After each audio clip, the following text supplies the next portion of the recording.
کوئی انسان کسی تجزیے کے تحت کسی دعا وغیرہ کو پڑھ کر اپنے اوپر دم کرتا ہے اور جس سے اس کو فائدہ ہوتا ہے تو یہ کہہ سکتا ہے کہ میرے تجزیے سے مجھے فائدہ ملا، لیکن نہ یہ تو سنت ہے اور نہ ہی یہ ثابت چیز ہے، لیکن مجھے اس سے یہ فائدہ ہوا ہے۔ اور ایسا تجزیہ جو قرآن و سنت کے مطابق علماء ہوتے ہیں کرتے ہیں تو اس کو بھی مانا جا سکتا ہے، لیکن یہ نہ سنت ہوتے نہ سب کو عمل کرنا ضروری ہے۔ جیسا سورہ فاتحہ یہ رقیہ ہے، یہ شفا ہے ادرک کی بیماری۔ اور یہ واقعہ ایک صحابی کا بھی آتا ہے کہ انہوں نے ایک انسان کا جو کسی قبیلے کے سردار تھے ان کو بچھو نے کاٹا تو انہوں نے کیا کیا، یہ علاج کیا تھا، کٹ لگائے اور سورہ فاتحہ پڑھی۔ تو آپ سے پوچھا تمہیں کیسا معلوم سورہ فاتحہ رقیہ ہے؟ لیکن آپ کو یہ کہے کہ کسی کو بچھو نے کاٹا اور اس کو علاج کے طور پہ وہ سورہ فاتحہ پڑھی گئی اور وہ کہے اور میں سورہ فاتحہ کو 3 بار پڑھتا ہوں، تو میں نے کو لگا پیشنٹ کو فائدہ ہو رہا ہے، میں سورہ فاتحہ کو 5 بار پڑھ رہا ہوں، تو ایسا لگ رہا ہے پیشنٹ کو زیادہ فائدہ ہو رہا ہے، میں سورہ فاتحہ کو 7 بار پڑھ رہا ہوں، یہ لگ رہا ہے، تو یہ اس کا اپنا ذاتی تجزیہ ہے، نہ یہ سنت ہے، نہ وہ دعویٰ کریں گے چونکہ میں نے پڑھا یہ فائدہ ہوا تو یہی طریقہ صحیح ہے۔ لیکن آپ نے جو جنرل پوچھا برکت کے لیے لوگ کہتے ہیں 100 بار یہ پڑھو، درود شریف 80 بار پڑھو، اگر ثابت نہیں ہے تو نہیں کر ورنہ بدعت میں، سمجھ رہے آپ؟ لیکن علاج معالجہ کے اندر اس طرح سے اگر کچھ ذکر ہو جس کو ایک علاج کرنے والا جو قرآن حدیث کا ماننے والا تجزیہ کرے اور تجزیہ کرنے کے بعد وہ یہ نہ سمجھے ایسا کرے تو ہی فائدہ ہوتا، بلکہ ایسا کرنے سے دیکھا گیا فائدہ ہو رہا ہے، لیکن باقی جگہ جہاں ذکر و اذکار کر کے جہاں بتائے گئے اس کو چھوڑ کر، جیسا کہ درود صبح 10 وقت اور شام میں 10 وقت پڑھنے کی فضیلت آتی ہے، آپ 10 سے زیادہ پڑھو گے الگ بات ہے، لیکن آپ یہ نہیں بول سکتے 20 بار پڑھنے کا اتنا ہے، 30 بار پڑھنے کا اتنا ہے، 40 بار پڑھنے کا اتنا ہے، کیونکہ یہ سب ثابت نہیں یاد رکھ چیز کا آپ کو دھیان رکھنا ہوگا کہ جو ثابت شدہ ہے وہی کیجیے، آپ ثابت ہو الفاظ بھی اور ثابت ہو اس کی تعداد بھی، اور اگر تعداد ثابت نہیں تو پھر آپ جتنے بار پڑھنا چاہیں پڑھ سکتے، اس میں کوئی حرج نہیں۔ سب سے بہترین مہینہ بنا دے اور اللہ رب العزت آنے والی زندگی میں ہمیں اور جو ہے زندگی نوازے اور اس مہینے کو پا کر اس کا مزید اور زیادہ فائدہ اٹھانے کی توفیق عطا فرمائے۔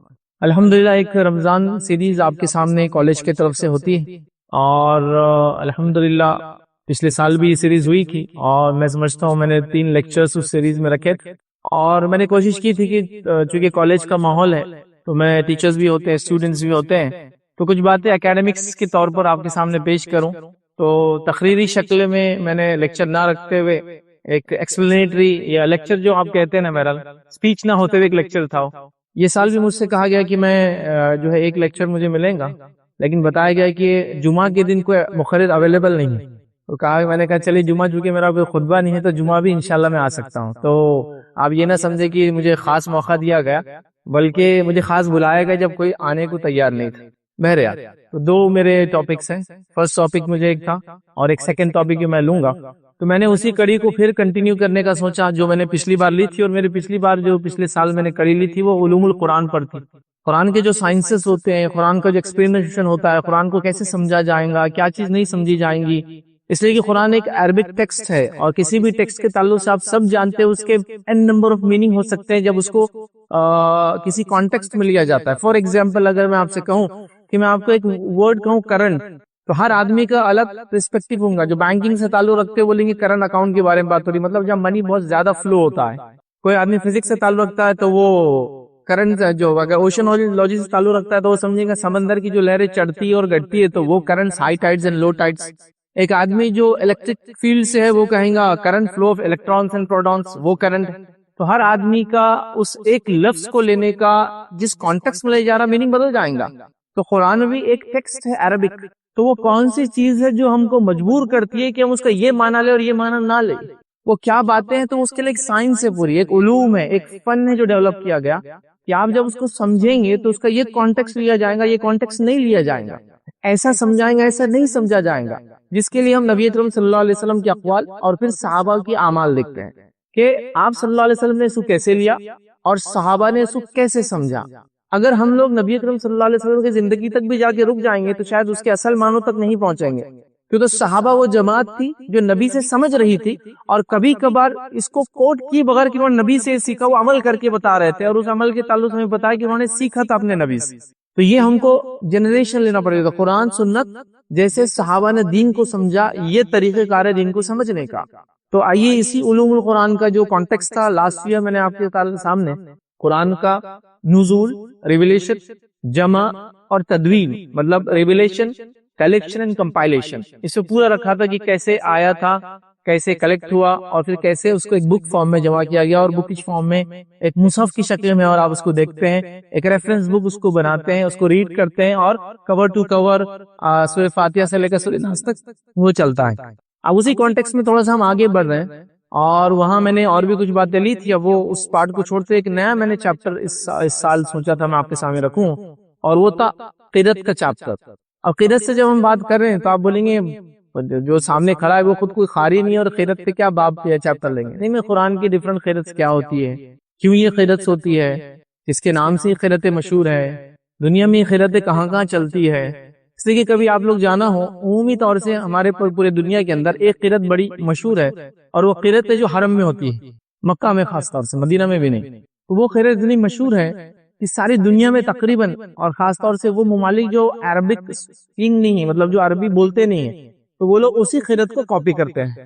نتیجتاً وہ ایک قرت بہت مشہور ہے, اسپیشلی انڈیا, پاکستان, بنگلہ دیش, اور وہ جتنے کنٹری جو عربک نہیں بولتے ہیں ان کی مدر ٹنگ نہیں ہے, یاد رکھیں, نہ ہی وہ ایز اے لینگویج اس کو سیکھتے ہیں. ہم لوگ اس قرت کو وہ کرتے ہیں. لیکن آپ جیسی سعودی عرب چھوڑ کے کبھی عمان چلے جائے تو آپ بولتے ہیں الگ ہی قرآن پڑھتے ہیں, یہ سورہ فاتحہ میں ایسا پڑھتے جو انڈیا میں کبھی نہیں سنا ہم نے. یا پھر کبھی قرت کرنے تو ایسے قرت کر رہے, ہم وضحا پڑھتے وہ وضحے پڑھ رہے ہیں, تو آپ بولتے ہیں کتنی غلطی کر دے, عربی معلوم ہوتے ہوئے بھی اس کو وضحا کو وضحے پڑھ رہا ہے, مطلب اس کو اتنا نہیں آتا. ہم وہ کرتے ہیں. کبھی ہم سن رہے ہیں سورہ فاتحہ مالک یوم الدین, ہم تو یہی پڑھتے ہیں نا, لیکن کچھ قرت میں آپ ملک یوم الدین پڑھیں گے تو آپ پریشان ہو جائیں گے, یہ ملک کیسا پڑھتا ہے, چینج کیسے کر سکتا ہے ورڈ کو جبکہ مالک ہے. ہم کو تو بچپن سے یہ سکھایا گیا کہ قرآن میں زیر زبر کا بھی فرق نہیں, وہ ایک کانٹیکسٹ میں محاورتاً کہا جاتا ہے کہ زیر زبر کا فرق نہیں ہے, میننگ اس میں کوئی چینج نہیں آیا ہے. بٹ قرت جو ہوتی ہے اس کے ریسیٹیشنز کی ٹائپس ہوتے ہیں, یاد رکھیں, جو مختلف ممالک میں, سوڈان آپ جائیں گے تو وہاں تھوڑا سا آپ کو الگ قرتیں ملیں گی, یمن آپ جائیں گے وہاں آپ کو قرتیں الگ ملیں گی, عمان آپ جائیں گے اس گلف کے ریجن میں تو وہاں الگ قرت ملیں گے, یو اے کی چند مساجد میں جو اگر امام سوڈانی ہو یا یمنی ہو تو الگ پڑھائیں گا, تو ہم لوگ وہاں پریشان ہو جاتے ہیں. تو یاد رکھیے بھی اس کا پارٹ ہے. اب چونکہ رمضان کا مہینہ قرآن کا مہینہ ہے تو سوچا قرآن کے بارے میں کچھ آپ کے سامنے قرت کے تعلق سے رکھوں. تو آج قرت کے چیپٹر میں دو چیزیں ہم سیکھیں گے یا میں آپ کے سامنے رکھوں گا. ایک ہم قرت دیکھیں گے, وہ ایک حروف دیکھیں گے یا حرف دیکھیں گے. جنرلی یہ دونوں ایک ساتھ سمجھے جاتے ہیں کہ ایک جیسے تھے, لیکن یہ کبھی بھی ایک جیسے نہیں تھے. حرف کیا ہوتا ہے, یا جس کو حروف کہتے ہیں اس کا پلورل جس کو کہیں گے یہ سنگولر میں ہے. تو کیا ہوا آپ یہ سمجھیے, ہم لوگ جو جنرلی سیکھتے ہیں وہ قرتیں ہیں الگ الگ, اور قرتوں میں بہت زیادہ ڈفرنس نہیں ہوتا ہے. جب ایک آدمی کو ایک قرت سیکھ لیتا ہے تو آپ دیکھیں گے تھوڑے دن میں وہ جو ہے باقی قرتیں بھی سیکھ کر آ جاتا ہے. جو 7 موسٹ پاپولر قرتیں یا 10 موسٹ جس کو کہتے ہیں نون قرتیں ہیں, جو ہمارے پاس اتنا ہی کلیکشن ہے, 10 سے زیادہ قرتیں موجود نہیں, تو وہ سیکھ لیتا ہے. تو ایک سیکھنے کے بعد وہ باقی کے آپ دیکھیں گے فوراً ایک سال کا نیکسٹ کورس اینڈ وہ ریڈی ہو جاتا ہے کہ میں قاری ہوں اور میں سبا عشرہ جانتا ہوں. 7 and 10 جو قرتیں, مطلب 7 قرتیں جو نمازیں پڑھی جاتی ہے اور اس کی اجازت ہے, اور 3 شاذ ہے. یہ نہیں سمجھ میں آئے گا چونکہ وہاں پر جنرلی ایک قرت پہ ہی ہم کو سیکھنے میں پوری زندگی چلے جاتی ہے, اور وہ بھی ہم رائٹلی اس کو جس کو کہتے ہیں پرننسیشن نہیں کر پاتے ہیں.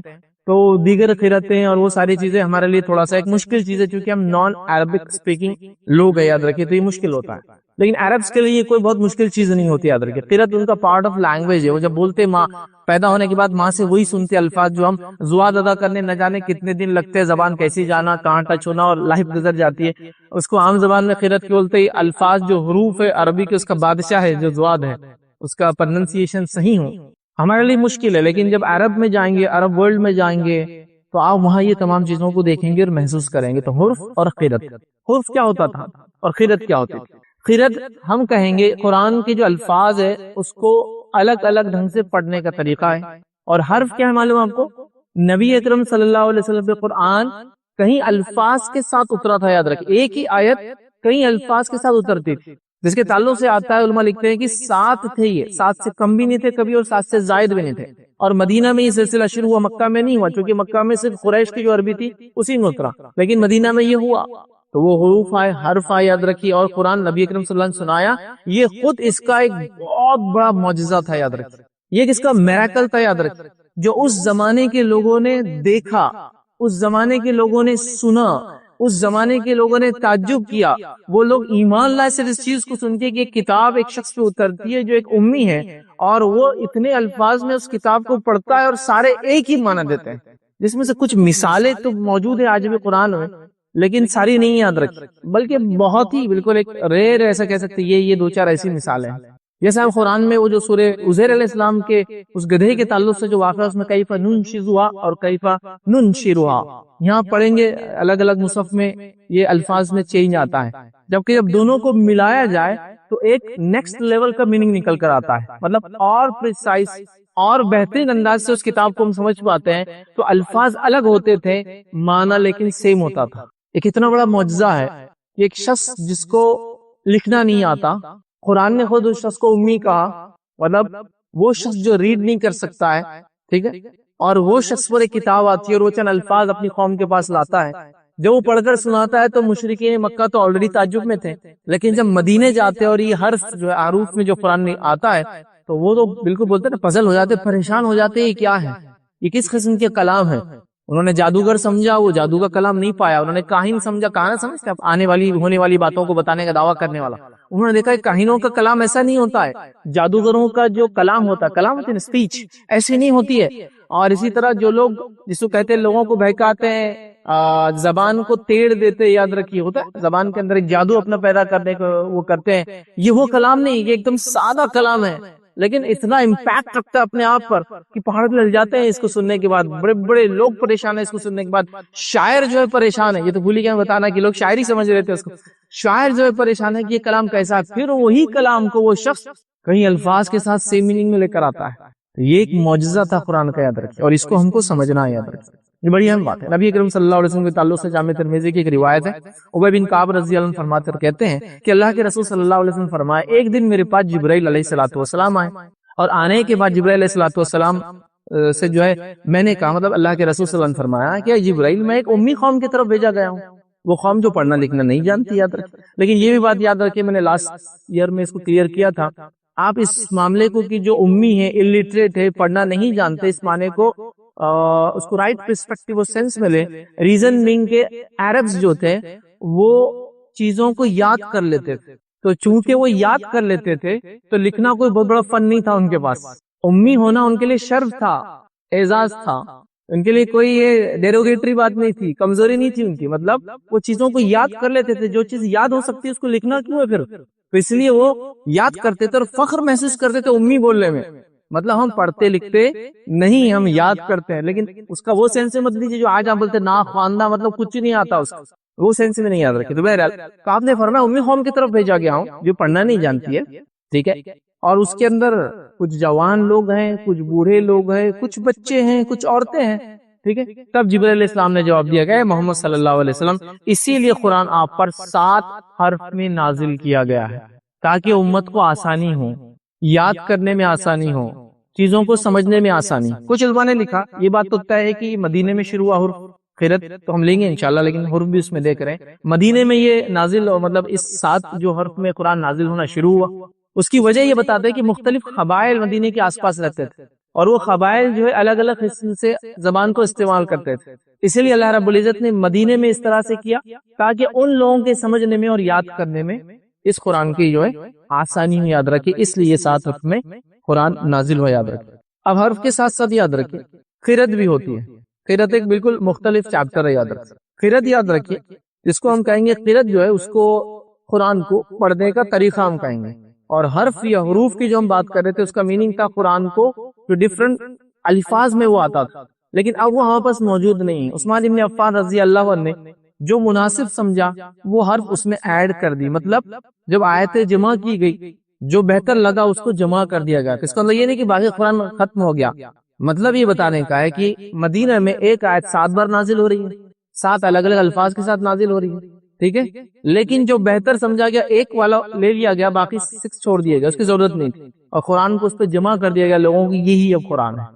تو حرف آپ کو اب نہیں ملیں گے سوائے کچھ جگہ جو میں نے آپ کو مثالیں دی، کچھ جگہ آپ کو ایسا بھی دیکھنے کو ملے گا کہ اس سواد کے پیٹ میں ایک سین لکھا ہوا ہے چھوٹا سا، تو بولتے ہیں اس کو سواد سے بھی پڑھ لو، سین سے بھی پڑھ لو، دیکھا ہوگا، بہت مختصر آپ کو یہ چیز ملیں گی، یاد رکھیں، اس کے علاوہ آپ کو وہ چیز نہیں پائیں گے۔ قرتیں لیکن الحمدللہ موجود ہیں، 7 حرف تھے تو 7 قرتیں مشہور ہوئی، لیکن قرتیں اس سے زائد ایک کتاب کے تعلق سے میں نے پڑھا تھا جو الازہر کے اندر ایک شخص نے لکھی، میں نام بھول گیا، وہ ایک یہودی تھا، یاد رکھیں، اور اس نے کتاب لکھی تھی جس میں اس نے 25 قرتیں جمع کی تھی، بٹ اس کا بھی پورا نسخہ ہم تک نہیں پہنچا، کافی زمانے پہلے لکھی تھی۔ اور جو اورینٹلسٹ ہوتے ہیں نا، یہ جو یہودی ہوتے ہیں جو کافی انٹرسٹ رکھتے ہیں اسپیشلی عرب ٹریڈیشنز کے اندر، اسلامک اسٹڈیز کے اندر، انہوں نے کافی محنت کی، اللہ ہدایت دے، کافی محنت کی ہے اسلام کو سمجھانے اور سمجھنے میں۔ جیسا کہ آپ دیکھیں گے کہ عربک جو حدیث ہے، حدیث کی پہلی جو جس کو کہیں گے، آپ ورڈ سے سرچ کرنا چاہتے ہیں نا کوئی چیز کہ یہ ورڈ کتنے بار آیا، یہ ورڈ، اس کو معجم کہتے ہیں، تو حدیث کی پہلی معجم جو ہے ایک یہودی نے لکھا تھا، جو جرمن یہودی تھا، AJ فینسنگ کے نام سے، کافی بڑی ہے، 9 بکس آف حدیث اس نے، کتب الستہ جو بخاری، مسلم، ترمذی، ابو داؤد، ابن ماجہ، نسائی، ایسے 9 بکس اس نے کلیکٹ کی تھی، اور اس میں ایک لفظ اگر آپ کو ڈھونڈنا ہے کہ انگلی کہاں آتی ہے تو پورے ریفرنسز لائے تھے اس نے، وہ معجم تھی۔ تو کافی خدمات ہیں، اللہ ہدایت دے ان لوگوں کو، کافی محنتیں کرتے ہیں۔ بہرحال کبھی کبھار اسلام کو ڈسٹارٹ کرنے کے لیے، توڑ موڑ کے پیش کرنے کے لیے، کبھی ہو سکتا ہے وہ ایک اندر سے جو چاہت ہوتی ہے اپنی نکالنے، دیکھنے اور پرکھنے کے لیے کیا واقعی میں حقانیت اسلام میں، تو اس نے کتاب لکھی تھی، میں نے اس کا کافی زمانے پہلے پڑھا تھا، لیکن وہ بھی سیف نہیں ہو سکی، بچی نہیں، ہم تک نہیں پہنچی۔ تو خیرت کے لیے ضروری ہے کہ اس کا اوتھینٹک ہونا، مطلب اوتھینٹک سورس سے ہم تک پہنچے، یہ جاننا ہمارے لیے بہت ضروری ہے۔ یاد رکھیے جس کے لیے لوگوں نے محنت کی، اور 7 خیرتیں بڑی مشہور ہیں، ان ٹوٹالٹی 10 خیرتیں ہوتی ہے، جو 7 ہے وہ نماز بھی پڑھی جا سکتی ہے، باقی 3 کو شاذ کہا جاتا ہے، جس کے اندر یاد رکھیے جو مشہور خیرت ہے، یاد رکھیے جو بہت زیادہ ہمارے پاس چلتی ہے، وہ خیرت ہے، یاد رکھیے امام حفص، یاد رکھیے جس کو ہم کہتے ہیں ان حفص ان عاصم الکوفی، یہ سب سے مشہور خیرت ہے، اور یہ خیرت سب سے زیادہ لوگ کرتے ہیں، یاد رکھیے دنیا کے اندر، اور یہ خیرت 95% آف دا مسلم ورلڈ یہ خیرت کرتا ہے، اور یہ خیرت حرم میں بھی ہوتی ہے، مکہ کے اندر خاص طور سے، نتیجتاً اس کی وجہ سے خیرت کافی مشہور ہے، یاد رکھیے۔ اور اس کی دوسری وجہ حرم کے علاوہ مشہور ہونے کی یہ ہے کہ امام ابو حنیفہ رحمہ اللہ یہی خیرت کرتے تھے، اور چونکہ ان کا مسلک سب سے زیادہ لوگ فالو کرتے دنیا بھر میں، یہ خیرت سب سے زیادہ دنیا میں گئی، یاد رکھیے، اور سب سے مشہور ہے۔ یہ روایت ہے جو قاری پڑھنے سے پہلے بولتا نا کہ ان حفص ان جو ہے عاصم الکوفی، وہ پہلے بولتا ہے کہ کس کی روایت سے، کس نے اس خیرت کو جمع کیا تھا، جس کو وہ آپ کے سامنے ریسائٹ کرنے والا ہے، وہ پڑھتا ہے، اس کے بعد پڑھتا ہے۔ تو یہ سب سے مشہور خیرت ہے 7 خیرتوں میں سے۔ میں قاری، ان کے جو شاگرد تھے وہ کب آئے، وہ ڈیٹیلز میں نہیں جا رہا ہوں، بٹ جو مشہور خیرت ہے آپ کے سامنے رکھ رہا ہوں۔ تو جو 7 میں سے سب سے مشہور خیرت ہے، پوری 7 خیرتیں ہر جگہ نہیں چلتی، بات یاد رکھے دنیا میں، اکثر خیرتیں صرف خیرت کمپٹیشن میں آپ سنیں گے یا سکھائی جاتی ہے، عام طور سے نمازوں میں یا ایسے چلن میں نہیں، یاد رکھے۔ جو چلن میں سب سے زیادہ وہ ایک خیرت ہے، یاد رکھے، جو امام حفص بن عاصم الکوفی رحمہ اللہ انہوں نے اس کو کیا تھا۔ یہ مشہور ہے اس لیے کہ حرم میں ہمیشہ سے یہ خیرت چلتی آئی ہے، اور ابو حنیفہ رحمہ اللہ جو ہے یہ بھی اسی کو پڑھا کرتے تھے، نتیجت ان کا مسلک بڑا تھا، یہ خیرت سب سے مشہور ہوئی ہے۔ ان جنرل ہر جگہ آپ کو ملیں گے، انڈیا، پاکستان اور نان عربک سپیکنگ میں تو یہ چلتی ہے۔ دوسری مشہور خیرت ہے، یاد رکھیے، امام ورش سے چلتی ہے، یہ بھی امام نافع سے ہی وہ کرتے ہیں، ٹھیک ہے، امام نافع سے وہ کاپی کرتے ہیں، یاد رکھیے خیرت کو، ان کے شاگرد ہے، اور یاد رکھیے یہ خیرت بڑی مشہور ہے، اور 3% مسلم ورلڈ میں یہ خیرت چلتی ہے، 3% لوگ اس خیرت کو کرتے ہیں۔ الجیریا، مراکہ جس کو کہتے ہیں، ٹونیشیا اور سوڈان وغیرہ کے اندر یہ خیرتیں ملتی ہے، جو تھوڑی الگ ہوتی ہے، اس لیے آپ کبھی دیکھیں گے سودانی کوئی اسٹوڈنٹ جو اگر وہ کبھی حافظ ہوتا ہے، نماز پڑھاتا ہے، تو کچھ الفاظ اس کے الگ ہوتے ہیں، کبھی کبھار انڈین وغیرہ ہم پریشان ہو جاتے ہیں، ایسے کیوں پڑھا اس نے، یہ الفاظ کیوں ادا کیے، تو وہ قرات ہوتی ہے، اس کا پارٹ ہے، تو یہ مشہور ہے، لیکن بس 3% مسلم ورلڈ میں چلتی ہے۔ امام نافع سے یہ روایت کرتے ہیں، اور امام ورش کی یہ قرات ہے، یہ شاگرد ہے امام نافع کی، یاد رکھیں، ٹھیک ہے۔ تیسری قرات یاد رکھیں، امام نافع کے ایک اور شاگرد امام قالون، ان سے چلتی ہے، یاد رکھیں، وہ قرات بھی مشہور ہے، اور وہ ایک میں بھی 0.5% آف مسلم ورلڈ میں چلتی ہے، خاص طور سے لیبیا یہ کنٹری کے اندر یہی قرات چلتی ہے، یاد رکھیں، مطلب وہاں کامنلی ہر مسجد میں یہی قرات کی جاتی ہے، انہی سے یہ روایت دی جاتی ہے، اور یہ قرات بڑی مشہور ہے، یاد رکھیں۔ اس کے بعد امام الدوری، یاد رکھیے، یہ امام ابو عمر کے شاگرد تھے، یاد رکھیے، ان کی قرات ہے، یہ بھی آپ سمجھ لیجئے 0.3%، 0.2% لوگوں نے الگ الگ باتیں بتائی ہے، یہ چلتی ہے، اور سودان کے پارٹ میں یہ قرات کی جاتی ہے، ٹھیک ہے۔ اور یاد رکھیے آخری جو ہے ابن عامر، یہ ان سے بھی قرات لی جاتی ہے، یمن کے اندر یہی قرات کی جاتی ہے، تو یمنی قراتیں آپ کو دیکھیں گے تھوڑی سی الگ ہوتی ہے، سودانی قراتیں آپ دیکھیں الگ ہوتی ہے، لیبیا میں قرات تھوڑی سی الگ ملیں گی آپ کو، اور یہ امام جہاں جہاں جا کر نماز پڑھاتے، یاد رکھیں وہاں قرات کا ڈفرنس آپ کو ملیں گا، ٹھیک ہے۔ لیکن حرف کے تعلق سے وہاں پاس کوئی باتیں موجود نہیں ہیں، اس کے ڈیٹیلز بھی وہاں پاس نہیں ہے، لیکن ساتھ تھے، اور نبی اکرم صلی اللہ علیہ وسلم مدینے میں نازل ہوئے تھے، آپ نے لوگوں کو سنایا، لوگوں کی آسانی کے لیے تھے، سمجھنے کے لیے، حفظ کرنے کے لیے، اور یہ قرآن کا ایک معجزہ تھا، ٹھیک ہے۔ تو یہ چند باتیں تھی یاد رکھیے قرات کے تعلق سے۔ اب آئیے اس چیپٹر میں ایک اور ہیڈنگ جو ایڈ کرنا چاہ رہا تھا، اور وہ ہیڈنگ بڑی امپورٹنٹ ہے، یاد رکھیے، سمجھنے کے اعتبار سے، سمجھانے کے اعتبار سے۔ رمضان کا مہینہ ہے تو یہ لفظ آپ سنتے ہوں گے بار بار، اور یہ علوم القرآن کا ایک پارٹ ہے، اور جنرلی ہوتا ہے کہ لوگ کافی پزل رہتے ہیں، اور کافی لوگ سوال بھی کرتے ہیں، میرے پاس کافی سوال آتے ہیں کہ قرآن کی مطلب قرآن میں کیا ایسی کوئی آیت ہے جو پڑھی تو جاتی ہے لیکن اب عمل نہیں ہوگا اس پر، مطلب ایسی آیت جو ریسیٹیشن تو ہوگا لیکن اس پہ عمل نہیں کیا جائے گا، لیکن قرات کی جائیں گی، کیا ایسی کچھ چیزیں تھی جو پہلے قرآن میں موجود تھی جو اب قرآن سے نکال دی گئی، مطلب نبی اکرم صلی اللہ علیہ وسلم نے پہلے رکھا اور بعد میں اس کو ہٹا دیا، کیا ایسی کوئی چیز موجود ہے؟ اس کو کہتے ہیں ناسخ اور منسوخ، اور یہ بات آپ کامنلی سنتے ہیں کہ یہ منسوخ ہو گیا، یہ طریقہ منسوخ ہو گیا، اب اپلیکیبل نہیں ہے، اب لائق عمل نہیں ہے، کامن ہوتا ہے۔ احادیث کے معاملے میں تو آپ بہت بار سنتے ہوں گے یہ حدیث منسوخ ہے، یہ حدیث منسوخ ہے، یہ حدیث منسوخ ہے، یہ پہلے تھا بعد میں نہیں ہوا۔ تو میں نے سوچا اس کے کچھ باتیں آپ کے سامنے رکھ دو، چونکہ رمضان ہے، قرآن کے تعلق سے بھی ہے، اور فردر بہت سارے لوگوں کو ایک لاسٹ ٹائم جب میں نے کچھ علوم القرآن کے چیپٹرز آپ کے سامنے رکھے تھے، کافی لوگ خوش ہوئے اور کافی انہوں نے پھر اس میں مجھ سے کتابوں کا مطالعہ کیا، ڈفرنٹ انہوں نے پڑھا، اور ڈفرنٹ سائنسز جو ڈفرنٹ ماشاءاللہ لوگوں نے بہت لکھی یاد رکھی، بہت اچھی اچھی کتابیں مارکیٹ میں موجود ہے، خاص طور سے عربی کتابوں کا بھی یاد رکھی، البرہان ہے، الاتقان ہے، اور اس کے علاوہ کئی کتابیں جو پہلے عربی میں تھی علوم القرآن پہ اردو میں آ چکی ہے، ایون انگلش میں بھی موجود ہے، یاد رکھیں تو بڑا آسان ہے آج کل لوگوں کو لینا، ان سائنسز کو پڑھنا اور اس سے اللہ کی کتاب سے نیکسٹ لیول کا رشتہ جوڑنا، یہ بہت امپورٹنٹ ہے، یاد رکھیں یہ بات یہاں بھی بڑی اہم ہے، ناسخ اور منسوخ چیپٹر کو سمجھنا، جبکہ ہمارے پاس ہو کیا رہا ہے، بہت ساری بار آدمی کانٹیکسٹ کو نہیں لے رہا ہے، آیت کب نازل ہوئی، کون سی آیت پہلے نازل ہوئی، کون سی بعد میں آئی، حالانکہ ہو سکتا ہے نمبر کے اعتبار سے لکھاوٹ میں بھی ایک 234 ہو اور ایک 240 ہو سورہ بقرہ کی آیت، لیکن کوئی کہیں گا کہ 240 لائق عمل نہیں ہے، 234 پہ عمل کیا جائے گا، وہ کیوں میں آگے رکھوں گا آپ کو، تو آپ بولیں گے 234 تو پہلے آئی، 240 بعد میں آ رہی ہے، اور آپ بولے 2 بعد میں آنے والی پہ عمل نہیں اور پہلے والی پہ عمل ہوگا، یہ کیسے ہو سکتا ہے؟ کہ ہونا یہ چاہیے کہ پہلے والا جو تھا اس کو چینج کرنے کچھ بعد میں آیا ہوگا، لیکن آیت تو ایسے نہیں، تو یہ سمجھنا ضروری ہے۔ اور لاسٹ ایئر میں نے پورا رکھا تھا، قرآن جس آرڈر میں اترا اس آرڈر میں لکھا نہیں گیا، اس کا آرڈر نبی اکرم صلی اللہ علیہ وسلم بتاتے کون سی آیت کہاں جا کر لگیں گی۔ مثال کے طور پر آپ پر کو وہی آئی، پھر آپ کہتے تھے اس آیت کو اس سورے میں اس کے بعد اٹیچ کر دو، اور آپ جب نماز پڑھتے تو وہاں وہ ایڈ کر دیتے تھے، صحابہ سمجھ جاتے اچھا یہ یہاں کا پاک، تو اتری ایک الگ اعتبار سے، جیسا سورہ الگ کی پہلی 5 آیتیں سب سے اول آئی، اور ہے کون سے پارے کے اندر 38 30 پارے میں، تو ظاہر سی بات ہے وہ 30 پارے میں کیوں ہے، اور سورہ فاتحہ بعد میں آئی، لیکن کہاں ہے؟ اس کو فاتحۃ الکتاب کہہ رہے ہیں، کتاب اسی سے شروع ہو رہی ہے، اسی سے شروع قرآن کی سٹارٹ ہو رہی ہے، تو یہ امپورٹنٹ چیز ہے، یاد رکھیں، تو ہم کو یہ سمجھنا چاہیے، ورنہ کیا ہوتا ہے لوگ اس کی ترتیب، اس کا نزول، اس کا شان نزول، اس کا بیک گراؤنڈ کیا تھا، ناسخ تو یہ جو منسوخ تو نہیں ہوئی آیت بعد میں وغیرہ نہیں جانتے ہیں، پھر ایک آیت کو لے کر آئے اور کہتے بس میں نے قرآن میں پڑھ لیا اور وہاں یہ لکھا ہوا تھا اور میں ایسے ہی کروں گا، اور یہ بڑی جس کو کہتے ہیں کہ اہم بات ہے۔ میں ایک چھوٹا سا واقعہ سناتا ہوں کہ عمر ابن خطاب رضی اللہ عنہ کا زمانہ تھا، اور قدامہ بن مظعون نے جو ہے شراب پی لی تھی، لائے گئے اور سزا سنائی گئی، تو انہوں نے کہا اے امیر المومنین آپ مجھے سزا نہیں دے سکتے، اس لیے کہ قرآن میں اللہ رب العزت نے فرمایا وہ لوگ جو ایمان لائے، اللہ کی راہ میں جہاد کیا، اللہ ان کی پہلی زندگی اور کھانے پینے کے بارے میں نہیں پوچھیں گا، تو میں نے ایمان لایا، میں نے اللہ کی راہ میں جہاد کیا، تو میرے سے اللہ تھوڑی پوچھنے والا کھانے پینے کے بارے میں۔ امیر المومنین نے کہا پہلے کوڑے لگانے کا سسٹم تھا، کوڑے لگائے جائے، اس کے بعد کہا یہ آیت تو ہم پر نازل ہوئی تھی جب سورہ مائدہ کی آیت نازل ہوئی، انما الخمر والمیسر والانصاب والازلام رجس من عمل الشیطان، کی شراب، جوا، پانسے، فال کھولنا، پتھروں کے سامنے قربانی کرنا، یہ سب شیطانی عمل ہے۔ تو تب ہم نے سوال کیا اللہ کے رسول، جو لوگ ہمارے ساتھ کل تک تھے اور انتقال کر گئے جو شراب پی رہے تھے، اب قرآن نے تو کہہ دیا یہ حرام ہے، ان کا کیا ہوگا؟ تب آیت نازل ہوئی تھی وہ لوگ جو ایمان لائے اور اللہ کی راہ میں جہاد کیا، تو ان سے نہیں پوچھیں گا، مطلب اس آیت کے آنے سے پہلے والوں کے تعلق سے تھا، لیکن وہ آیت بعد میں آئی چونکہ ایکسپلین کر رہی تو یہاں شان نزول کا پارٹ آ گیا تھا، تو انہوں نے نہیں سمجھا اور ایک غلط کنکلوژن پر چلے گئے۔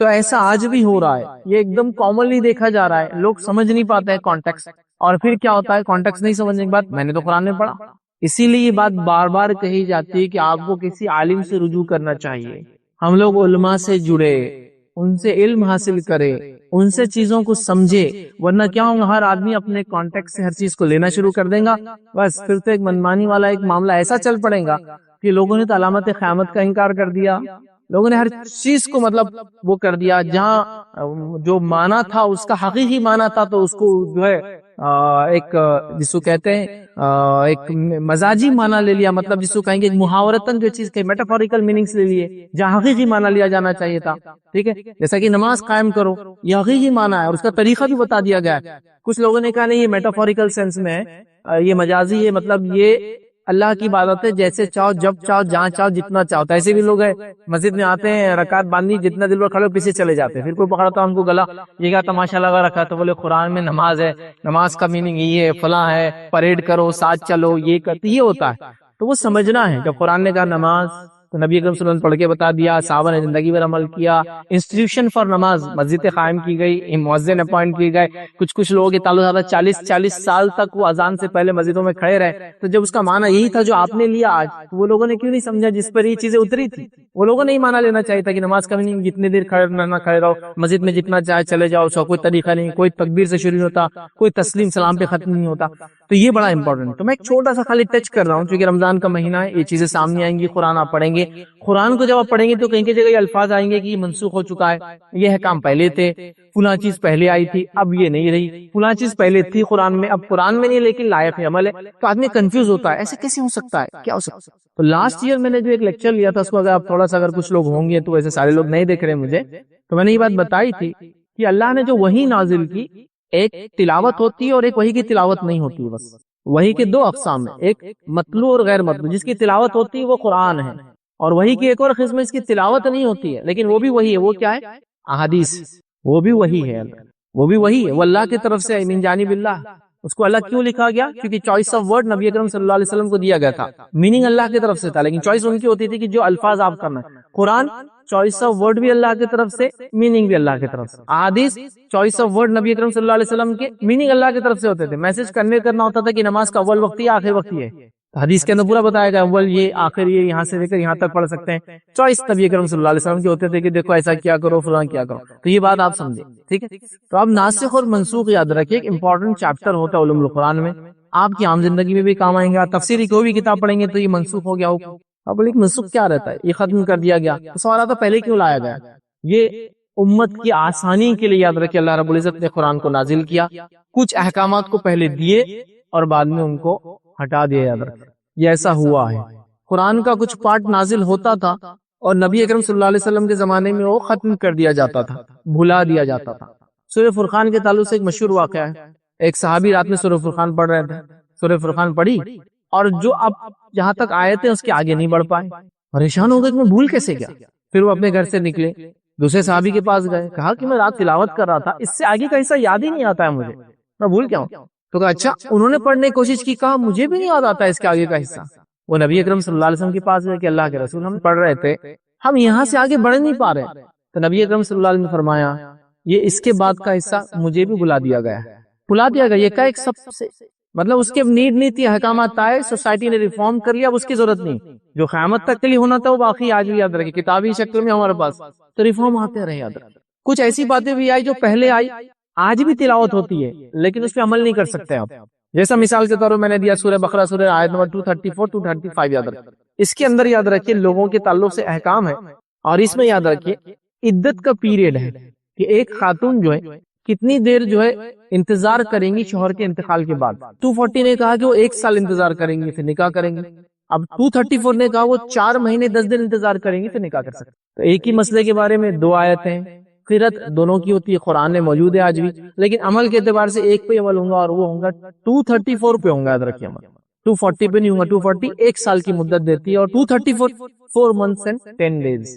تو دیکھیے دونوں باتیں قرآن میں ہیں لیکن لائق عمل ایک ہے. تو اب کون بتائیں گا کہ جو 240 ہے یہ منسوخ ہے اور 234 پر عمل ہوگا؟ اور بھی ایسی چیزیں یاد رکھیے، سزاؤں کے تعلق سے اور بھی چیزیں، وقت ہوتا تھا میں اور ساری چیز ایکسپلینیشن کرتا. تو یہ ساری چیزیں بھی ہم کو سیکھنا، قرآن کے علوم کو سمجھنا بھی ضروری. یاد رکھیں اب ناسخ اور منسوخ کیا ہوتا ہے بہت شارٹ میں آپ کو بولتا ہوں، میں ڈیٹیلز میں نہیں جاتا ہوں. کہ نسخ یہ کانسیپٹ ہے، اس کا معنی ہوتا ہے ٹو ریموو، ہٹا دینا، ٹو ایبولش، ختم کر دینا، ٹو ایبروگیٹ، ٹھیک ہے، to replace, to supersede, to change, یہ ہوتا ہے نسخ کا معنی، بدل دینا. تو یہ ہے کانسیپٹ. اور ناسخ جس نے بدلا، منسوخ جس کو بدلا. مطلب ایک حکم تھا کہ تم یہ کرو، دوسرے حکم نے کہا یہ مت کرو. تو جو مت کرو ہے وہ منسوخ، جو کرو ہے وہ ناسخ، جو وہ عمل ہے وہ نسخ. وہ کانسیپٹ نسخ کا ہوتا ہے. اور ایک آیت نے دوسری آیت کو ختم کر دیا. تو جو بعد میں آ کے پہلی آیت کو ختم کرتی ہے، بعد میں جو آتی ہے وہ ناسخ کہلاتی ہے. اور جو ختم جس کو کیا اس نے چینج کر دیا اس کو منسوخ کہتے ہیں. منسوخ لفظ تو بہت کامن سنا، یہ آیت منسوخ ہے مطلب لائق عمل نہیں ہے. تو جب بھی آپ یہ پڑھے یہ حدیث منسوخ ہے، یہ آیت منسوخ ہے، تو آپ فوراً کوشچن آنا چاہیے اس کا ناسخ کہاں ہے، کس چیز نے اس کو ختم کیا.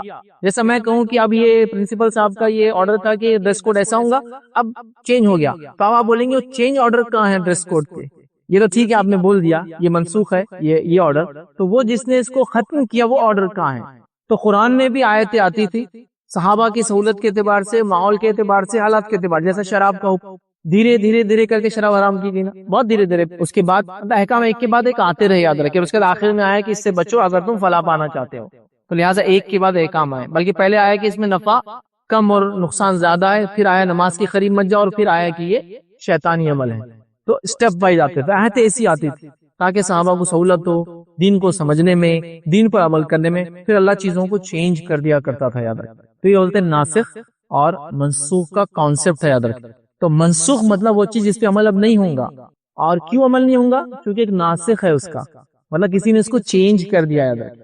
تو منسوخ جو گیا، ناسخ جو بعد میں آیا، منسوخ جو ختم ہو گیا، ناسخ جس نے ختم کیا، منسوخ جو اب چینج ہو گیا، ناسخ جس نے اس کو چینج کیا۔ تو جب بھی ہم ناسخ یا منسوخ کی بات کریں گے، دو احکام اس میں شامل ہوں گے، دو، مطلب ایک جو پہلے تھا اور ایک جو بعد میں آیا، اور ہمیشہ یاد رکھیں پہلے والے کو بعد والا چینج کریں گا، پہلے سے ایک احکام آیا تھا بعد والا چینج کرے گا، جیسے کہ سورہ بقرہ سورہ نمبر 240 آیت نمبر، 1 سال تک عورت انتظار کرے نکاح کے لیے شوہر کے مرنے کے بعد، سورہ بقرہ آیت نمبر 234 جس کے اندر ہے کہ 4 مہینے 10 دن انتظار کریں گے۔ اب یہاں ایک آپ کو کوشچن آ سکتا ہے کہ میں بول رہا ہوں جو بعد میں آیا وہ پہلے کو چینج کریں گا، لیکن 240 تو بعد میں لکھی ہوئی ہے اور 234 تو پہلے لکھا ہوا ہے، اور آپ بول رہے ہیں کہ 240 کو 232 نے چینج کیا۔ جو نازل ہونے کے اعتبار سے بعد میں آیا، لکھے جانے کے اعتبار سے نہیں، لکھے جانے کی ترتیب الگ تھی، قرآن کے نازل ہونے کی ترتیب الگ ہوتی۔ سورہ بقرہ بعد میں نازل ہوئی، لکھی گئی 2nd نمبر پہ، سورہ فاتحہ بعد میں نازل ہوئی، لکھی گئی 1st نمبر پہ، اور کچھ صورتیں جو ایک دم ابتدا میں ہوئی، سورہ عصر ہے، اور اس کے بعد جو ہے سورہ الق کی کچھ آیت ابتدائی، کتنے سٹارٹ میں آئی نا ایک دم، لیکن لکھی کہاں جاتی ہے؟ ایک دم اینڈ میں، یاد رکھیں۔ تو اترنے کے اعتبار سے یاد رکھیں، جو قرآن نازل ہوا یاد رکھیں، اس اعتبار سے جو بعد میں آیا، اور دو احکام ایک ہی بات کرتے ہیں، ایسا عورت کا شوہر انتقال کر جائے تو کتنے دن انتظار کرے، اور دو الگ الگ باتیں آ رہی ہیں، 4 months and 10 days and 1 year، تو یہاں دیکھا جائے گا بعد میں کون سا آیا، تو ہمیں پتہ چلتا ہے شان نزول کے اعتبار سے بعد میں 234 میں آیا، جس کی وجہ سے اب سارے لوگ یہ کہتے ہیں کہ عورت کی عدت کتنے دن ہے انتقال کیا شوہر کے؟ 4 months and 10 days، جو کہ لونار کیلنڈر کے اعتبار سے ہوتے ہیں، یاد رکھیں، ٹھیک ہے۔ تو یہ ناسخ اور منسوخ تھا، مختصر جو میں نے آپ کو سمجھایا۔ اب کون سی چیز کس کو ختم کر سکتی ہے؟ تو یاد رکھیے قرآن اور سنت ہی ایک دوسرے کو ختم کر سکتے ہیں، دوسری کوئی چیز ان کو ختم نہیں کر سکتی۔ مطلب یا تو حدیث میں آئے گا کہ یہ چیز اب ایسی نہیں ہوں گی قرآن کی، یا تو قرآن خود کہیں گا کہ یہ پہلے تھا اور یہ بعد میں۔ میں مثالیں آپ کو سمجھاتا ہوں۔ قرآن جو ناسخ اور منسوخ ہوتے ہیں اس کے 4 ٹائپس ہوتے ہیں۔ پہلا، قرآن کو ختم کر دیتا ہے، مطلب قرآن کی آیت کو منسوخ کر دیتا ہے، جس کا ایگزامپل میں نے آپ کو دے دیا ایک خاتون کی عدت کا۔ سیکنڈ ہوتا ہے قرآن سنت کو منسوخ کر دیتا ہے، سنت بھی وہی ہے نا، اس کو منسوخ کرتا ختم کر دیتا ہے۔ اس کی مثال دوں آپ کو، نبی اکرم صلی اللہ علیہ وسلم اور صحابہ 17 months تک کدھر نماز پڑھتے تھے؟ کدھر دیکھ کر؟ مسجد اقصیٰ کی طرف۔ یہ قرآن میں تھا؟ نہیں تھا، یہ نبی اکرم صلی اللہ علیہ وسلم کی حدیث میں تھا۔ اس کے بعد کیا ہوا؟ قبلہ بدل دیا گیا۔ سورہ بقرہ آیت نمبر 144 میں اللہ نے کہا اب تم جہاں کہیں بھی رہو، مسجد منہ کدھر کرو اپنا چہرہ؟ مسجد حرام کی طرف۔ یہ آیت قرآن میں آئی، لیکن 17 months تک جو نماز مسجد اقصیٰ کی طرف ہوئی وہ کس نے حکم دیا تھا؟ نبی اکرم صلی اللہ علیہ وسلم۔ تو قرآن نے اس حکم کو ختم کر دیا، اب کوئی مسجد اقصیٰ کی طرف دیکھ کے نماز نہیں پڑھ سکتا، یاد رکھ۔ ہاں کسی کو بھول جائے، معلوم ہی نہ ہو قبلہ کدھر ہے، نماز کا ٹائم جا رہا ہو تو ایک الگ بات ہے، جہاں اس کو بہتر لگے گیس کرے۔ آج کل تو ماشاءاللہ اتنا آسان ہے قبلہ ڈائریکشن معلوم کرنا، پہلے بڑا مشکل تھا، تو وہ کر لے ایک الگ بات۔ تو یہ آپ کو اگزامپل مل گیا کہ قرآن نے کیا کیا؟ سنت کو ختم کر دیا۔ اب اسی طرح سنت قرآن کو بھی ختم کر دیتی، منسوخ کرتی ہے، یاد رکھ۔ سنت بھی قرآن کو، چونکہ دونوں وہی ہے نا، تو ایک وہی دوسری وہی کو منسوخ کر سکتی۔ میں اگزامپل اس کا سمجھانے دیتا ہوں۔ سورہ بقرہ کی آیت نمبر 180 میں اللہ نے فرمایا کہ کوئی انسان کو موت کا ڈر ہو یا وہ کہیں سفر پر جا رہا ہو تو وصیت لکھ لیا کرے، کس کو کتنا ملے گا۔ تو پہلے لوگ وصیت لکھتے، بیوی کو اتنا، بیٹے کو اتنا، فلاں اتنا، ادھار اتنا، وہ لکھ لیا کرتے۔ بعد میں جو ہے نبی اکرم صلی اللہ علیہ وسلم نے حدیث میں فرمایا اور کہا وارث کو وصیت نہیں ہوتی۔ کیا فرمایا؟ وارث کو وصیت نہیں ہوتی، اور وارث کو فکس حصہ ملتا ہے۔ وارث کون کون ہوتے ہیں معلوم آپ کو؟ والدین، ولدین اور زوجین، یہ ایک دوسرے کے وارث ہوتے ہیں۔ والدین ماں باپ، ولدین بیٹا بیٹی، اور زوجین میاں بیوی، وارث ہوتے ہیں ڈائریکٹ۔ یہ نہ ہونے کی صورت میں پھر ادھر ادھر جاتا ہے ورثہ ترکہ، یہ ہو جائے تو کسی کو نہیں ملتا ہے۔ پھر ماں باپ ہے، بیٹا بیٹی ہے، اور اگر جس کو کہیں گے شوہر بیوی سے کوئی مرا تو یہ دونوں کو ہی ملتا ہے۔ اب بھائی کو بہنوں کو نہیں جائیں گا کسی کو بھی، اس ریزن کی حیات، تو یہ مین ہوتے ہیں جن کو وراثت ملتی ہے۔ لیکن پہلے زمانے میں ایسا تھا جب قرآن نے کہا وصیت کر دو تو صحابہ بیوی بچوں کو وصیت کرتے تھے. بعد میں قرآن نے بیوی کا فکس حصہ دے دیا, بچوں کا فکس حصہ بتا دیا, لڑکوں کا فکس حصہ بتا دیا, لڑکیوں کا فکس حصہ بتا دیا, 2 لڑکیاں ہو تو کیا ہوگا, 3 ہو تو کیا ہوگا, پورے مسائل دے دیے. ٹھیک ہے, تو پھر نبی اکرم صلی اللہ علیہ وسلم نے فرمایا کہ وارث کو وصیت نہیں, حالانکہ قرآن نے کہا تھا وصیت سب کو ہو سکتی ہے لیکن وارث کو نہیں. تو اب پتا چلا وارث کو فکس حصہ ہے, اس کو وصیت دیتے. یہاں سنت نے کیا کیا, قرآن کو منسوخ کر دیا. آیت آج ہی موجود ہے لیکن سورہ بقرہ کی آیت نمبر 180 پہ عمل نہیں ہوگا, سوائے اس کے کہ 1/3 آپ وصیت کر سکتے غیر وارث کو میکسیمم. مسجد, مدرسہ, اسکول, کالج, پڑوسی کو, ان کو 1/3, مور دین 1/3 وصیت نہیں کر سکتے. 2/3 میں وہ جو اللہ نے بتا دیا وراثت کے تقسیم, ان کو اتنا وہ جائیں گا. تو یہاں کیا کیا ہے, سنت نے قرآن کو منسوخ کیا. اس طرح سنت کو منسوخ کرتی ہے, یاد رکھیں. مطلب حدیث کو کرتی ہے. جیسے آپ صلی اللہ علیہ وسلم کی حدیث ہے, پہلے زمانے میں آپ نے لوگوں کو قبرستان جانے سے منع کیا تھا, قبر کی زیارت. پھر بعد میں آپ نے کہا میں نے تم لوگوں کو پہلے قبر کی زیارت سے منع کیا تھا, آج میں تم کو اجازت دیتا ہوں. تو ہم کہیں گے وہ پہلی والی حدیث منسوخ ہوئی, دوسری والی حدیث اب ہم قبر کو جا سکتے ہیں. اگر زیارت کرنے کو جانا چاہتا ہے, عبرت حاصل کرنے کو جا سکتا ہے, جانا چاہتا ہے تو وہ جا سکتا ہے. خاتون پوچھتے ہیں خواتین ہم کیسے عبرت حاصل کریں, قبرستان جانے سے عبرت ہوتی ہے, آپ گزرتے کر سکتے ہیں. اور میڈیا کے دور میں تو آپ پکچر فارم میں بھی دیکھ سکتے ہیں آسانی سے کیسا ہوتا ہے پورا طریقہ کار. جب قبرستانوں سے گزرتے ہیں نا, گزرنا بھی تو آپ گزرتے کر سکتے ہیں. ٹھیک ہے, تو بہرحال پہلے اجازت نہیں تھی, بعد میں اجازت دی گئی, تو وہ حدیث ختم ہو گئی. تو یہ ناسخ اور منسوخ کا کانسیپٹ ہے, یاد رکھیے. اب نسخ کے کچھ ٹائپس ہوتے, خالی ایکسپلین کرتا بہت مختصر سے. نسخ الحکم و تلاوہ, اس کا معنی ہوتا ہے ابھی حکم بھی قرآن میں نہیں ہے اور تلاوت بھی نہیں ہوتی اس کی. کچھ ایسی چیزیں جو عمل نہیں ہوں گی لیکن قرآن میں لکھی ہوئی ہے. لیکن نسخ کی قسم کیا ہوتی ہے, پہلے وہ قرآن میں تھا, اب نہ وہ قرآن میں نہ اس کو پڑھا جاتا ہے. مطلب پہلے کبھی قرآن میں وہ بات تھی. اس کے تعلق سے ماں عائشہ کی ایک مشہور روایت ہے, وہ فرماتی پہلے یہ قرآن میں تھا کہ 10 بار اگر کوئی بچہ کسی خاتون کا دودھ پی لے تو رضاعت قائم ہو جاتی ہے. بعد میں اس کو قرآن سے نکال دیا نبی اکرم صلی اللہ علیہ وسلم نے, اور حدیث میں حکم آج ہی موجود ہے لیکن 10 کا نہیں ہے, 5 کا ہے. 5 بار کوئی بچہ کسی خاتون کا دودھ پی لے 2 سال کی عمر سے پہلے تو وہ اس کی ماں بن جاتی ہے, اس کا شوہر اس کے باپ جیسا ہو جاتا ہے, اس کی بیٹیاں اس کی سگی بہنوں جیسی ہو جاتی ہے, اس کے بیٹے اس کے سگی بھائی جیسے ہوتے ہیں, اس کا بھائی اس کا سگا ماموں جیسا ہو جاتا ہے, اس کے والد کا سگا چچا جیسا ہوتا ہے. لیکن وراثت میں حصہ نہیں ہوتا, بس یاد رکھیں. باقی سب ریئل رشتے, بلڈ جو رشتے قائم کرتا ہے دودھ, فاسٹرشپ بھی وہی رشتے قائم کر دیتی ہے, یاد رکھیں. دودھ شریک اس کو بولتے بھائی اور بہن. آج کل تو یہ کانسیپٹ نہیں ہے, پرانے دادی کے زمانے آپ نے سنا ہوگا, ہمارے دادی کے دودھ شریک بھائی تھے, اس کا پورا رشتہ بالکل ماموں جیسے ہی ہوتا تھا, مانتے تھے لوگ. تو وہ بڑا اہم رشتہ ہے, منہ بولے رشتوں کی کوئی اہمیت نہیں ہے, خونی رشتے اور دودھ شریک رشتے. تو یہ پہلے قرآن میں تھا, بعد میں نکال دیا. تو اب اس کی تلاوت بھی نہیں ہوتی, مطلب قرآن میں ہے بھی نہیں, اور یہ حکم بھی باقی نہیں ہے. اب 10 والا نہیں, اب کون سا حکم ہے, 5 والا. دوسری قسم ہے نسخ الحکم دون التلاوہ, حکم ختم ہو گیا لیکن تلاوت آج بھی ہم کرتے. قرآن میں آیت آج ہی موجود ہے, جس کی مثال میں نے آپ کو ابھی دی تھی, سورہ بقرہ آیت 240. کسی خاتون کا شوہر انتقال کر جائے تو 1 ایئر تک ویٹ کریں گے. حکم آج ہی موجود ہے, تلاوت ہوتی ہے لیکن عمل نہیں ہوگا. تیسری اس کی ٹائپ ہے نسخ التلاوہ دون الحکم, مطلب تلاوت ختم ہوگی, حکم آج ہی باقی ہے. مطلب پہلے قرآن میں تھی وہ آیت, قرآن سے نبی اکرم صلی اللہ علیہ وسلم نے کہا اس کو نکال دیا جائے, تو تلاوت تو ختم ہو گئی اس کی, مطلب ہم قرآن میں نہیں پڑھتے اس کو آج, لیکن اس کا حکم آج بھی جاری ہے. اور اس کی مثال میں دیتا ہوں, جو شخص زنا کر لے اور شادی شدہ ہو تو اس کو سٹوننگ کرتے ہیں, سنسار کرتے ہیں. پہلے یہ قرآن میں تھا, پھر قرآن سے نکال دیا گیا, حکم آج ہی باقی ہے. لیکن سزا یہی آج بھی دیکھیے, غیر شادی شدہ لوگ زنا کریں گے کوڑے لگیں گے, شادی شدہ لوگ زنا کریں گے سنسار کیا جائے گا. یہ حکم آج بھی یاد ہے, لیکن قرآن میں نہیں. تو پہلے یہ قرآن میں ہوا کرتا تھا, تو آج تلاوت تو نہیں ہوتی حکم, لیکن یہ بات آج بھی باقی ہے. کیونکہ بہت سارے لوگ یہ کہتے ہیں, میں نے یہ سنا بھی ہے, جو بات صرف قرآن میں اس پہ عمل کرنا ہے, اس کے بعد کچھ بھی نہیں ہے اس کے علاوہ. یہ ساری چیزیں ہے, یاد رکھیں. چونکہ وہی کی 2 قسمیں ہم مانتے ہیں اور دونوں پہ ہمارا ایمان آتا ہے. کچھ لوگ ایسا بھی سوال کرتے ہیں, کیسا سوال ہوتا ہے ان کا, دیکھو ایک چیز بڑی اور ایک چیز چھوٹی ہے, تو چھوٹے سے بڑے کو سمجھ سکتے ہیں آپ, کیا بڑے سے چھوٹے کو سمجھیں گے؟ ایسے بھی سوالات میں نے سنے. مطلب قرآن ہے اور سنت ہے, سنت چھوٹی ہے قرآن بڑا ہے, وہی بولیں گے ہاں قرآن وہی ہے اور اللہ کا کلام بڑا, تو چھوٹے سے بڑے کو سمجھ سکتے ہیں کہ آپ, وہ اس طرح کے سوال کریں گے. لیکن ایک بنیادی سوال آپ سوچے اور غور کریں, میں آپ کو بول رہا ہوں, یہ کس نے بتایا کہ یہ قرآن ہے اور یہ سنت ہے؟ مجھے بولیے آپ سب سے پہلے, یہ کس نے بتایا؟ وہ جس نے بھی بتایا وہ حدیث ہی تھی نا, کسی کے منہ سے نکلا تھا یہ قرآن ہے, وہ بن گئی حدیث, اور پھر وہ قرآن بنا. یہ قرآن نہیں ہے, کسی کے منہ سے نکلی تھی بات, وہ خود ایک حدیث تھی. تو جو لوگ اس طرح سے کرتے ہیں کہ نہیں بڑی چیز کو چھوٹی چیز سے نہیں سمجھ سکتے, وہ سمجھ نہیں پا رہے. قرآن گائیڈ بک، سلیبس، نبی اکرم صلی اللہ علیہ وسلم ٹیچر اس سلیبس کو سمجھانے والے، اور صحابہ فرسٹ اسٹوڈنٹس جس نے فرسٹ ٹیچر سے سیکھا. یہ بات سمجھیے آپ. تو اسی لیے ہم بات کرتے ہیں نا ہمیشہ قرآن و سنت صحابہ کا فہم. تو قرآن ایک سلیبس بک ہے، اسٹوڈنٹ سے بول کے اس طرح سمجھا رہا ہوں.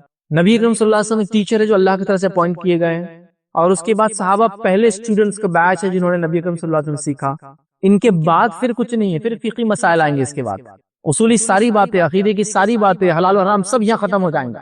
اس کے بعد سے فقہ مطلب لیٹسٹ ایشوز میں کیا رائے ہوں گی وہ آئیں گا. یہ جنریشن کے اندر ایسا کچھ ایسا باقی اللہ نے نہیں رکھا جو نہ ہوا ہو، جس کا بیس ہمارے پاس موجود نہ ہو، جس سے آج کے دور کے مسائل حل نہ کر سکتے ہو. بہت سے لوگ سوال کرتے ہیں حدیث میں ہے کہ 1 لاکھ سے زیادہ انبیاء آئے، تو اللہ نے صرف 25 کا تذکرہ کیوں کیا؟ 25 کا اس لیے کیا کہ قیامت تک ان 25 کے ساتھ جو ہوا امت کے ساتھ وہی ہونے والا. اب آپ کو دوسرے ایگزامپلس کی ضرورت نہیں تھی، اس لیے ریسٹرکٹ کر دیا گیا 25 پر. انہی کے واقعات سنائے گئے، انہی کی زندگیاں بتائی گئی، انہی کی زندگیوں سے قیامت تک مسائل بھی آئیں گے، حل بھی انشاءاللہ عزیز نکلتے چلے جائیں گے. یہ بات ہم کو سمجھ میں آتا ہے. تو لہٰذا لوگ ایسے سوال کرتے ہیں، یہ بھدے سوال ہے یاد رکھیں، یہ درست نہیں ہے. صحابہ نے ایسے سوال کبھی نہیں کیے کہ اللہ کے رسول آپ نے ایسا بولا، قرآن میں تو نہیں آیا نا ایسا وہی، تو لہٰذا بڑا قرآن ہے، آپ کی بات تو چھوٹی ہے، لہٰذا ہم چھوٹی بات سے بڑی بات کو کیسے ختم کریں کہ قرآن کی آیت کو حدیث منسوخ کر سکتی ہے، ہم کیسے مانیں؟ لوگ نہیں مانتے جبکہ یہ وہی ہے. جب ہم اس کو وہی مان لیتے ہیں تو ساری چیزیں ہمارے سامنے پھر کلیئر ہو جاتی ہے، اور وہی ہونے کے بعد پھر ہم کو یہ چیز سمجھ میں آتی کہ یہ اس کو ختم کر سکتا ہے، یہ اس کو ختم کر سکتا ہے. صرف فرق اتنا ہے کہ رسول اللہ صلی اللہ علیہ وسلم کے چوائس آف ورڈ ہوتی تھی احادیث کے اندر، اور قرآن کے اندر چوائس آف ورڈ بھی اللہ کا تھا، اس کا میننگ بھی اللہ کی طرف سے. حدیث میں چوائس آف ورڈ نبی اکرم صلی اللہ علیہ وسلم کے تھے، میننگ اللہ کی طرف سے تھا. یاد رکھیں. تو لہٰذا اس کا نس کے ٹائپس تھے کہ قرآن میں بھی نہیں ہے، عمل میں بھی نہیں آتا. سیکنڈ ٹائپ تھی کہ قرآن میں ہے پڑھا جاتا ہے، عمل نہیں ہوتا ہے. تھرڈ ٹائپ تھی کہ قرآن میں نہیں ہے لیکن عمل میں آج بھی باقی ہے. تینوں کا میں نے ایک ایک ایگزامپل آپ کے سامنے رکھا تاکہ اس بات کو آپ جو ہے اچھے سے جو ہے سمجھے، یاد رکھیں. تو یہ قرأت کے تعلق سے چند باتیں تھی، اور ناسخ اور منسوخ کے تعلق سے چند باتیں تھیں.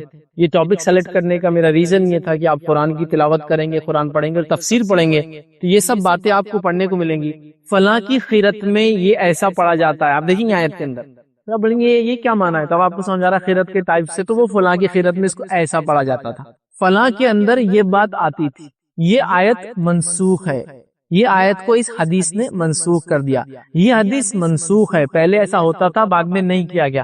تو یہ ساری باتیں جب آئیں گی تو انشاءاللہ آپ کو اور ایک اچھے انداز سے آپ اس کے کانسیپٹ کو جب آپ جانیں گے، بیک گراؤنڈ کو، تو آپ کو اچھا یہ ایسا ہے، یہ ایسا ہے، اس کا میننگ ایسا ہے، یہ ایسا کیا جا سکتا ہے. تو بس اس کو تاکہ قرآن سے آپ کا لگاؤ بڑھے اور ہم اس کو اچھے سے سمجھے، تو میں نے یہ چند باتیں رکھی. تو انشاءاللہ عزیز چند باتیں تھی، میں 5 منٹس رکھ رہا ہوں. اگر آپ کچھ کوشچن ہو اس ٹاپک جو میں نے لیا تو آپ ایک 5 to 7 منٹس میں کوشچن